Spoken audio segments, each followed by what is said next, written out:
গত রমজানে দাম বেশি ছিল, কালকে বাজারের থেকে আজকে বাজার কম।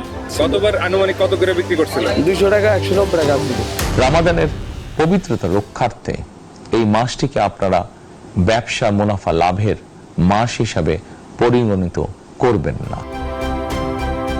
জাতির উদ্দেশ্যে দেওয়া প্রথম ভাষণে বুধবার ব্যবসায়ীদেরকে এভাবেই আহ্বান জানান প্রধানমন্ত্রী তারেক রহমান। দ্রব্যমূল্য যাতে সাধারণ মানুষের নাগালের বাইরে না যায় সেদিকে নজর রাখার পরামর্শ দেন তিনি। প্রধানমন্ত্রীর আহ্বানের প্রভাব পড়তে শুরু করেছে বাজারে, তবে খুব একটা স্বস্তি দেখা যায়নি ক্রেতাদের মধ্যে। রমজান মাস এলেই নিত্যপণ্যের দাম বেড়ে যাওয়ার যে অভিযোগ করেন তারা, এবারও হয়নি তার ব্যতিক্রম।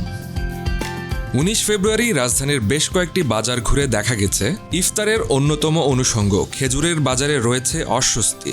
প্রতি কেজি খেজুরের দাম বেড়েছে 1 থেকে 200 টাকা পর্যন্ত।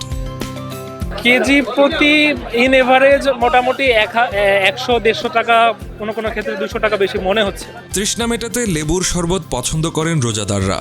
হঠাৎ চাহিদা বাড়ায় প্রভাব পড়েছে পণ্যটির দরে। প্রতি হালি লেবু বিক্রি হচ্ছে 100 থেকে 130 টাকা পর্যন্ত। আমরা তো রোজা রাখে তো কিছুই খাইতে পারবো না, কারণ খাওয়ার কোনো কায়দা আছে আমাদের? এক হালি লেবুর দাম 100 টাকা, লেবু কেনার মতো কোনো পরিস্থিতি নাই। 1 কেজি শসার দাম 100 টাকা চাচ্ছে। তো কিভাবে খাবো? গরিবের কোনো খাওয়ার কোনো কায়দা আছে? 30 টাকা 40 টাকা, এখন 120 টাকা 100 টাকা চলতেছে। গরিব কেনা, মধ্যবিত্তরাও তো কেনার মতো পরিস্থিতি থাকবে না। খুচরা বাজারে লিটারে তেলের দাম বেড়েছে 10 টাকা।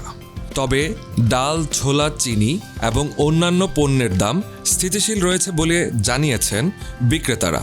মানে যা সর্ব আছে বেচা কিনা ওই হারে বেচা কিনা কম হইতেছে। ছোলা, চিনি, তেল, ডাউল, খেজুর, এগুলো রমজানের চাহিদা বেশি। তেলের দামটা অতিরিক্ত হয়ে গেছে, 195 টাকা লিটার। তবে বাজারে মাছ এবং মাংসের দাম কিছুটা কমেছে। 1300 টাকা ছিল, এখন আপনার খাসির মাংস 1250 টাকা কেজি। গতকাল কেজিতে 30-40 টাকা বেশি ছিল, আজকে 30-40 টাকা কম প্রতি কেজিতে।